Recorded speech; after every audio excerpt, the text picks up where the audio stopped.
నేను జగన్మోహన్ రెడ్డి అనే నేను శాసనసభ సభ్యునిగా ఎన్నికైనందున శాసనం ద్వారా నిర్మితమైన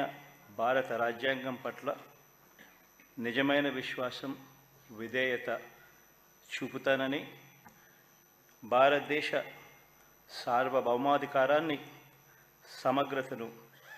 కాపాడుతానని, నేను స్వీకరించబోయే కర్తవ్యాన్ని శ్రద్ధాసక్తులతో నిర్వహిస్తానని దైవసాక్షిగా ప్రమాణం చేస్తున్నాను. ఆంధ్రప్రదేశ్ శాసనసభ సభ్యుడైన వైఎస్ జగన్మోహన్ రెడ్డి అనే నేను సభా నియమాలకు కట్టుబడి ఉంటానని, వాటిని అనుసరిస్తానని, సభా మర్యాదలను పాటిస్తానని, సాంప్రదాయాలను గౌరవిస్తానని దైవసాక్షిగా ప్రమాణం